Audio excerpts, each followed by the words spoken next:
Hello dear student friends, I am Professor S.R. Dudhat and I am dealing with the engineering chemistry.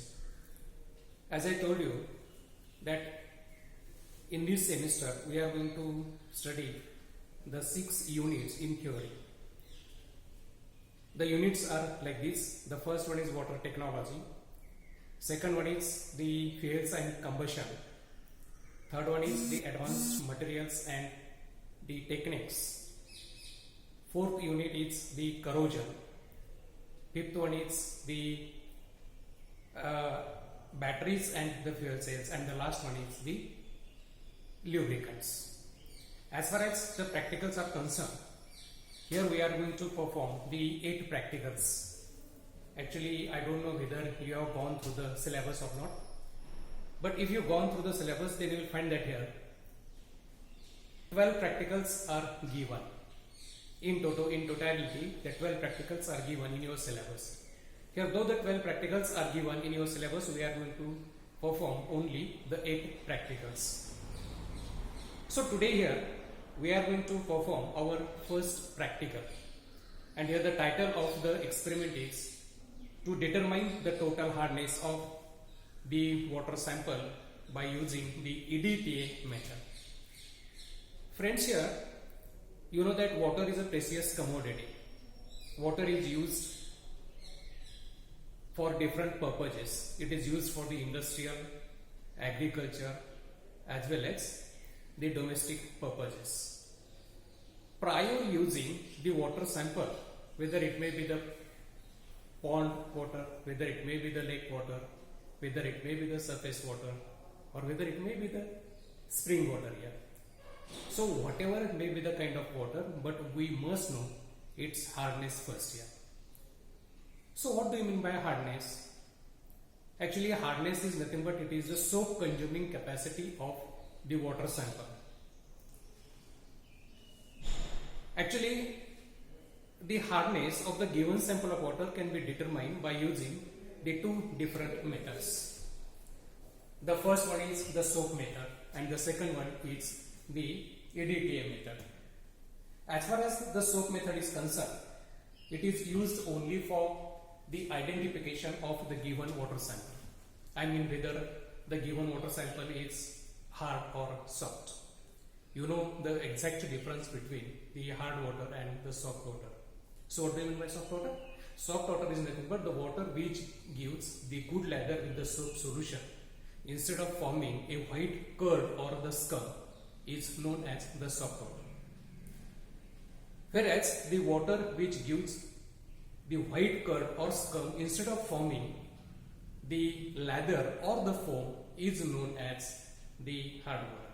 So as far as possible, what I want to tell you here, as far as possible, we should have the soft water with us now here whenever you want to use it, either for the domestic or the industrial or the agriculture purposes. So friends, here today we are concerning only with the EDTA method now here. You just forget about the soap method now here, because already I have told you that as far as the soap method is concerned, it is used only for identifying the soap method, whether it is soft or the hard now here. As far as this experiment is concerned, it is very simple now here. So let us find out the hardness of the given sample of the water now here. In fact, total hardness. Actually, total hardness is the sum of the temporary hardness and the permanent hardness. Friends, here if you know the total hardness and the permanent hardness, you can find out the temporary hardness. If you want to find out the permanent hardness, then for that purpose you must know the total hardness as well as the temporary hardness. As far as the types of the hardness is concerned, it is of 2 types now here. Actually, there are 2 different types of the hardness.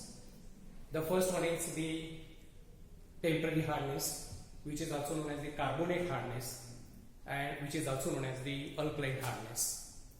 And the second one is the temporary, which is also known as the non-alkaline or the non-carbonate hardness. Here the question is, what is the difference between these 2 now here? What do you mean by temporary hardness? What do you mean by the permanent hardness? So let us see the difference between these 2 now here. As far as the temporary hardness is concerned, it is mainly caused by due to the presence of the carbonates and bicarbonates of the calcium and magnesium. What does it mean? It means that there are four salts which are mainly responsible for the hardness, temporary hardness, such as calcium carbonate, magnesium bicarbonate, calcium carbonate and the magnesium carbonate. As far as the removal of the temporary hardness is concerned, it can be removed by mere boiling. Suppose the water sample is with you now here, right? And you want to remove the temporary hardness. What you do here? Simply you will heat the water sample so that the water soluble hardness causing salts will get converted into the insoluble salts, and then these insoluble salts are being removed by the filtration process, and finally you will get the soft water. Here the process is very simple here as far as the removal of the temporary hardness is concerned. Now friends, here the temporary hardness is also known as the carbonate hardness. Why?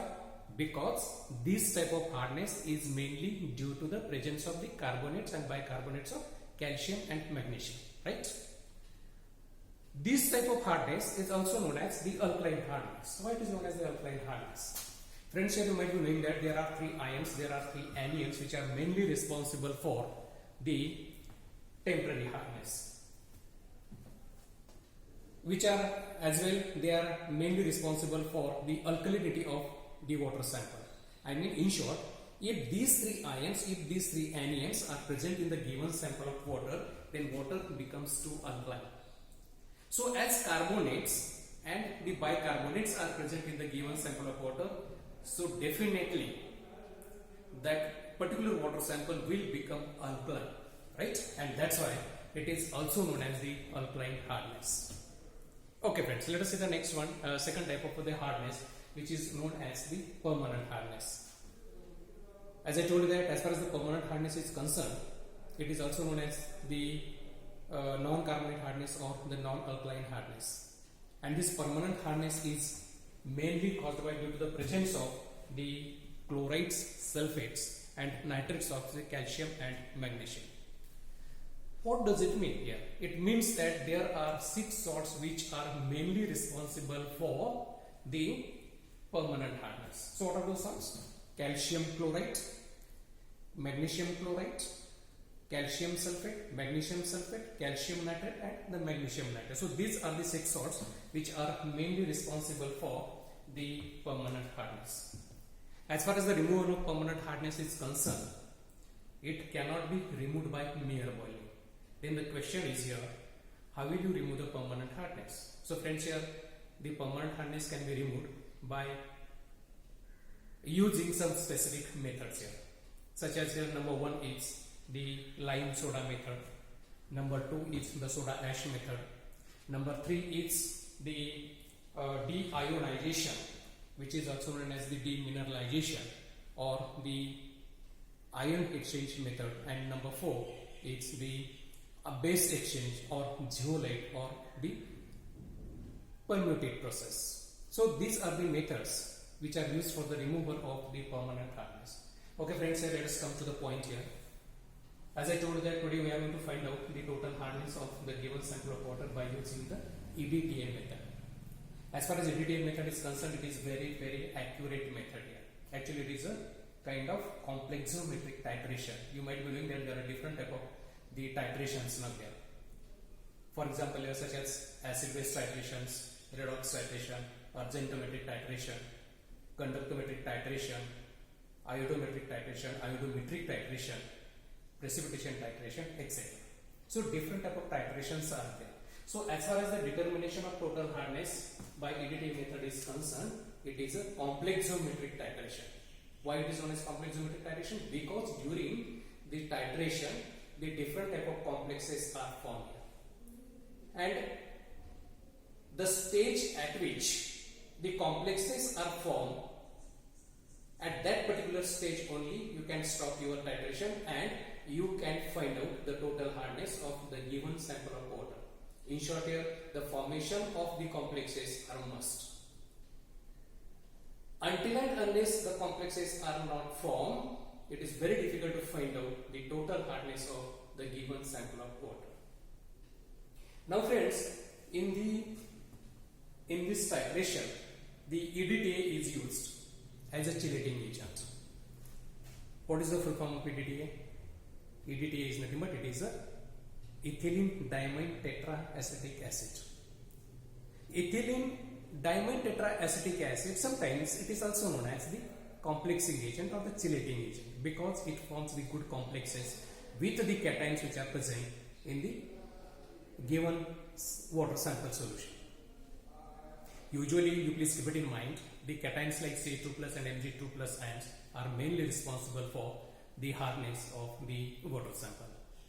Along with the EDTA, here the Eriochrome black tea is used as an indicator, right? And such type of titration is generally carried out in the basic medium or the alkaline medium, and that's why here we are using the buffer solution, basic buffer solution of having pH 10. Now friends, in order to find out the total hardness of the given sample of water here, we have to perform the two different parts. Your first part is the standardization of the EDTA solution, and your second part is the actual determination of the total hardness by EDTA method. So let us see the procedure of these two parts now here.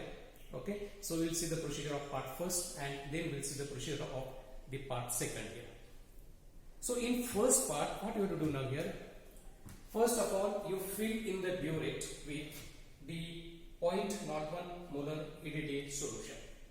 Okay, then you just pipette out the 10 ml of the standard hard water or the calcium chloride solution in a conical flask. Then you add to it 10 to 15 ml buffer solution having pH 10, already I have told you, right? And you just add to it the pinch of Eriochrome black tea indicator.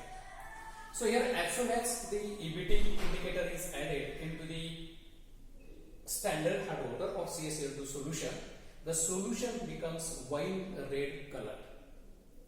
So how the solution or why the solution becomes wine red color, that I will tell you in the later stage here.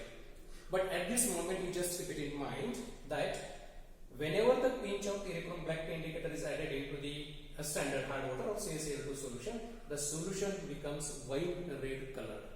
Actually, here at this stage, the unstable wine red colored wine red colored complexes are formed here. Actually, these are the unstable complexes, right? Now, after the formation of the unstable wine red colored complexes in the standard hard water, we just titrate it with the EDTA solution which is taken in the burette till it becomes the sky blue, right? So likewise here, you take the three constant burette readings and you find out the mean burette reading and you call it as the XEML. So friends, here at this stage, I mean here whenever you will get the sky blue color or whenever the solution becomes sky blue color, at this stage here you will get the stable colorless complexes, the complexes which are formed with the Ca2 plus and Mg2 plus ions. Actually, whatever the complexes are formed, they are colorless. We can't see these complexes with our naked eyes.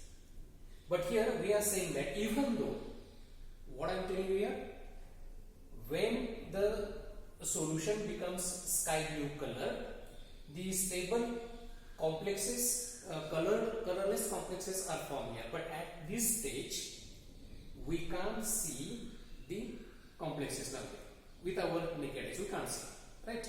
Even though the end point is the wine red to sky blue color now. So what is the reason behind it now? On one side, I am saying that whatever the complexes are formed at the end point, whatever the complexes are formed, they are colorless. It is absolutely correct.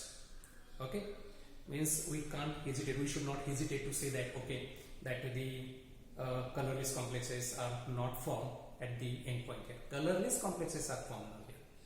But at the same time, what I am saying that here, that how can we say that the end point of the titration is the wine red to sky blue? Friends, here the sky blue color is only due to the development of or due to the presence of the blue dye, and that is the EBT. So here EBT is a blue dye, please keep it in mind.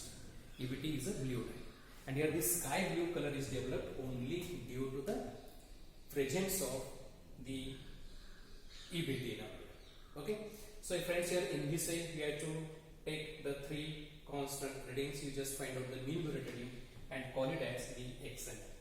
Okay friends, now let us see the procedure of the part second here. Procedure of the part second is just similar to that of the part first now here. Then what is the difference between the first part and the second part here? The difference is that in first part we are taking the 10 ml standard hard water or CaCl2 solution in a conical flask. Whereas in second part, what we do here, instead of taking the standard hard water or CaCl2 solution in the conical flask, we have to take the 10 ml of the given water sample whose hardness is to be determined. The remaining procedure will be the same. Let us see the procedure in brief now here. I want to tell you once again in brief. So 10 ml of the water sample, you just take the 10 ml of water sample in a conical flask first. Then you just add to it 10 to 15 ml buffer solution having pH 10. Then you just add to it the pinch of electron black tea indicator. As usual, the solution will become the wine red color, and this is only due to the formation of the unstable colored wine red colored complexes. Then you titrate the same solution with the EDTA till it becomes sky blue color. So again here end point is the same now here, that is sky blue, wine red to sky blue. So this would be the end point of the second part here. Friends, here also you have to take the three constant readings. You just find out the mean Biuret reading and call it as the YML. If you know both the Biuret readings, I mean if you know the Biuret readings of part first and the part second, you can find out the total hardness of the given sample of water, and that can be found out by using a particular formula. What is that formula here? The formula is like this. Total hardness is equal to Y multiplied by 1000 divided by X ppm. Right? Now let us see the significance of these two terms which are involved in this formula. What this Y indicates, actually this Y is the second part Biuret reading, mean Biuret reading. Okay? X is the mean Biuret reading of part first. So whatever the Biuret reading you will get here in first part as well as the second part, you just put it in this formula and you just find out the answer. You just find out the total hardness of the given sample of water. Now initially, after putting the values, after putting the Biuret readings in this formula, you will get the total hardness in terms of ppm only. Right? Now if you want, you can convert this hardness into either degree Clerk or the degree French. But again the naturally question arises, what is the relationship between the ppm, degree Clerk, degree French as well as the milligrams per liter? Friends, here actually there are 4 units in which the hardness of the given sample of water can be expressed. What are those units? Number 1 is ppm, that is parts per million. Number 2 is milligrams per liter. Number 3 is the degree Clerk, and number 4 is the degree French. You may ask the question here that, sir, what is the relationship between these 4 units now here?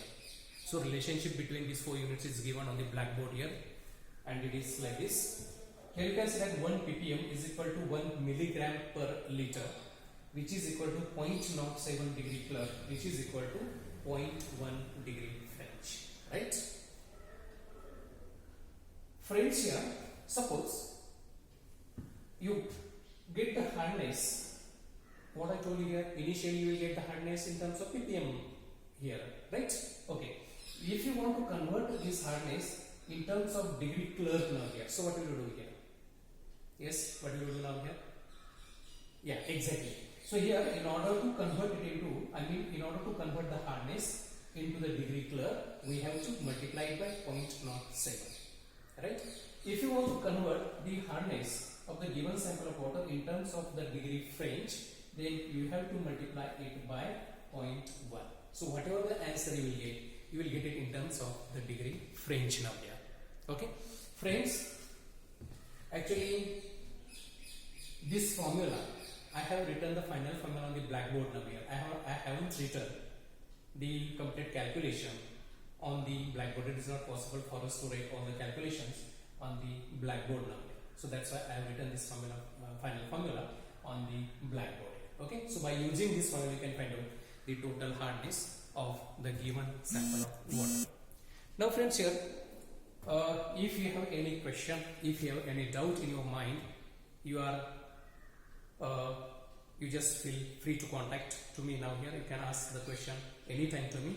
Okay, so here this is all about the determination of the total hardness by EDTA method. Now already in theory, when you might have watched the videos now here. So while watching the videos, I have told you that on this topic, especially determination of total hardness by EDTA method, we are going to solve some numericals also, right? So numericals are also given in the videos now here. Okay, so I have prepared some videos. You just go through it. Okay, you just try to solve the numericals, right? Plenty of numericals are given in the book now here, in engineering chemistry book. So theory notes are also given of all the units. Theory notes of all the units are given in the videos here. You just go through it, okay, and you just try to solve the numericals. If you have any difficulty in solving the numericals, you just contact me. You just ask to me now here. Okay, let us stop here now here. Friends, here now we are going to perform this practical. Practically means here we are going to perform this practical now here. We are going to find out the total hardness of the given sample of water by using the titration method or complex symmetric titration method here. Okay, so till then just we'll take a rest. Means here we'll stop here now here, right?